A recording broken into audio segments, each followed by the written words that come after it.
Halo semuanya, selamat pagi dan selamat beraktivitas. Sebelumnya, perkenalkan kami dari kelompok 2 yang beranggotakan Gesha Arlia Berlian, Deswal Waskito, dan saya sendiri Nisa Mafroton Alia. Nah, di video kali ini, kami membahas tentang salah satu alat yang berhubungan dengan interaksi antar manusia dan komputer yang menurut kami itu menarik untuk dikembangkan atau diperbaiki. Nah, di sini kami memilih keyboard sebagai alatnya. Video ini kami buat untuk memenuhi tugas proyek tengah semester dari mata kuliah Human Interaction Computer yang diampu oleh Bapak Ahmad. Seperti yang kita tahu saat ini, teknologi sudah berkembang dengan sangat pesat. Nah, teknologi sendiri itu memiliki peran yang sangat penting dalam kehidupan masyarakat. Seakan-akan hampir dari segala aspek kegiatan itu tidak lepas dari yang namanya teknologi. Nah, teknologi yang sedang berkembang dan menjadi magnet tersendiri sekarang adalah komputer. Tentunya dalam komputer itu tidak lepas dengan yang namanya keyboard. Lalu, bagaimana sih perkembangan keyboard sendiri? Jadi memang secara susunan hurufnya itu tidak mengalami perkembangan yang signifikan karena memang sudah diresmikan sebagai keyboard standar ISO atau International Standard Organization. Namun berbeda dengan bentuk fisiknya yang terus dikembangkan dan didesain dengan sedemikian rupa sehingga lebih praktis dan lebih menarik. Bagi kalian yang sering menggunakan komputer, tentunya kalian pernah gak sih mengamati susunan huruf yang tertera pada keyboard?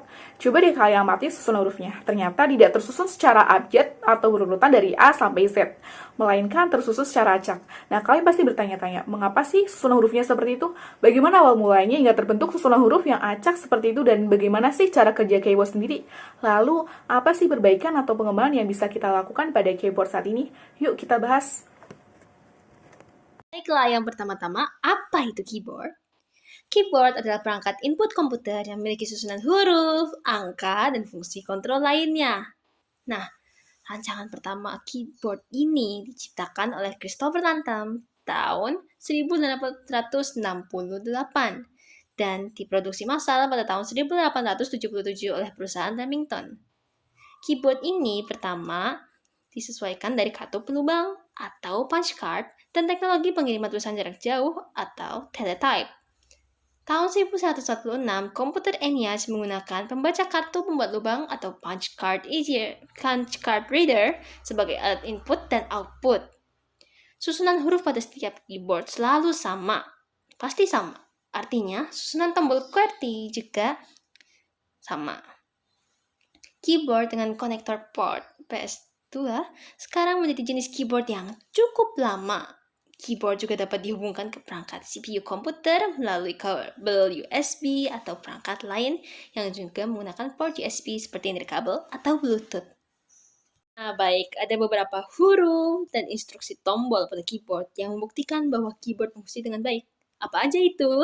Nah, contohnya seperti huruf A sampai huruf Z, tanda baca, dan angka 1 sampai 0. Angka-angka ini digunakan untuk menampilkan teks di bagian komputer, misalnya saat mengetik di Microsoft Office atau browser internet. Dan seperti tombol panah keempat tombol, diwakili oleh karakter panah yang menunjuk ke 4 sisi. Fungsi tombol ini adalah untuk menggerakkan kursor dan layar ke arah yang diinginkan. Terus ada tombol angka atau arah. Ini adalah tombol yang terdiri dari angka dan tombol gerakan kursor. Biasanya terletak di sisi kanan keyboard utama. Kunci ini hanya berlaku bila tombol fungsi tombol angka dihidupkan. Tombol ini akan memudahkan pengguna untuk memasukkan angka dan memasukkannya ke dalam sistem. Terus yang selanjutnya adalah tombol fungsi. Tombol ini terletak di atas keyboard utama dan dapat dikenali dari tombol F1 hingga F12. Fungsinya ada di bagian atas. Tombol-tombol ini digunakan untuk mengatur banyak perintah, seperti menyimpan dokumen, memanggil menu, bantuan saat mengetik di Microsoft Word, dan sebagainya. Terus ada juga tombol khusus. Tombol ini terletak di bagian atas tombol panah dan terdiri dari tombol Home, Delete, Page Up, Page Down, Insert, Print Screen, Pause, dan End. Lalu ada tombol pengubah grup keyboard. Ini mencakup tombol Ctrl, Alt, dan Shift. Sesuai dengan namanya, ketiga tombol ini mengubah atau memodifikasi fungsi tombol lain pada keyboard dan dapat ditekan bersamaan dengan tombol lain untuk menjalankan perintah seperti shortcut seperti itu semacamnya. Oke, lanjut sejarah tentang keyboard sendiri. Jadi, seperti yang kita tahu, penciptaan keyboard itu diilhami oleh penciptaan mesin ketik yang dasar rancangannya itu dibuat dan dipatenkan oleh Christopher Latham Solz pada tahun 1868, yang dikenal dengan susunan keyboard QWERTY. Nah, Solz sendiri itu adalah seorang editor dan pencetak surat kabar dari kota Kenosha, Wisconsin, Amerika Serikat. Kemudian lanjut pada tahun 1930, itu mulai dikenal mesin ketik elektronik pertama yang menggunakan susunan keyboard jenis QWERTY. Namun 6 tahun setelah itu, August Dvorak itu mendaftarkan susunan keyboard yang baru. Nah, kemudian dikenal dengan nama keyboard Dvorak. Akan tapi, keyboard jenis itu memiliki beberapa kelemahan, yaitu memiliki susunan huruf yang berbeda total dengan keyboard jenis QWERTY, sehingga membuat orang bersusah payah lagi untuk belajar mengetik lagi dari nol. Kemudian terakhir pada tahun 2003 itu muncul pula paten terbaru susunan keyboard yang diberi nama Keyboard Expert. Nah, keyboard ini hanya memindahkan dua huruf yang sering kita gunakan yaitu A dan N dan menambahkan huruf E baru, jadi nantinya itu ada dua huruf E. Namun keyboard jenis rancangan perusahaan Matrix Sensor Kanada ini tidak bertahan lama. Kemudian sampai sekarang keyboard QWERTY lah yang mampu bertahan dan dipakai orang secara luas bahkan yang di Indonesia. Karena QWERTY ini merupakan keyboard yang paling banyak digunakan baik untuk di dunia usaha maupun pendidikan. Oke, pada slide kali ini saya akan membahas mengapa keyboard itu harus QWERTY. Nah, sering kita jumpai, bahkan sering kita gunakan keyboard berjenis QWERTY. Susunan QWERTY ini disusun agar tidak efisien dan mengurangi kecepatan pengguna dalam mengetik. Jadi, dulu ketika susunan tersusun secara rapi, sesuai abjad A, B, C, D, F, G, dan lain sebagainya, membuat pengguna mengetik terlalu cepat. Saking cepatnya pengguna tersebut mengetik menggunakan sebuah mesin tik, terlalu cepatnya tersebut membuat sebuah kendala atau sebuah masalah baru pada mekanisme mesin tik. Kendala tersebut terjadi ketika terlalu seringnya tombol ditekan. Jadi ketika tombol tersebut terlalu sering ditekan, maka slug atau batang-batang huruf yang ada pada mesin tik mengalami kegagalan mekanisme. Nah, untuk mengakali hal ini, Christopher Latham-Solz atau pencipta dari mesin tik waktu itu membuat solusi dengan cara mengotak-atik dan mengacak-acak susunan karakter yang ada pada mesin tik. Nah, lalu ditemukanlah susunan QWERTY di mana dianggap susunan ini adalah kombinasi dari susunan yang sulit untuk digunakan. Tujuannya jelas bukan untuk mempersulit pengguna dalam menggunakan mesin tik, tapi untuk menghindari kesalahan-kesalahan mekanisme yang terjadi pada mesin-mesin sebelumnya. Pada slide berikutnya adalah mengenai bagaimana cara keyboard bekerja. Keyboard adalah sebuah miniatur komputer, di mana keyboard tersebut memiliki sebuah prosesor dan sebuah rangkaian sirkuit yang dapat menghantarkan atau membawa sebuah informasi menuju ke atau dari prosesor tersebut. Bagian terbesar dari sebuah rangkaian pada sebuah keyboard adalah key matrix. Key matrix atau kunci matriks adalah sebuah kisi rangkaian yang tersusun atau berada pada setiap tombol yang ada pada keyboard. Jadi, satu tombol dengan tombol yang lain tidak memiliki hubungan arus atau rangkaian. Pada keyboard bisa diibaratkan seperti sebuah saklar. Ketika kita menekan sebuah tombol pada sebuah keyboard, tombol tersebut akan menekan sebuah saklar sehingga membuat rangkaian yang semulanya tertutup menjadi tersambung sehingga teraliri sebuah arus. Namun sedikit berbeda ketika kita menekan lama pada sebuah tombol yang ada pada keyboard, prosesor akan mengenali bahwa kita menekan berulang kali pada tombol tersebut.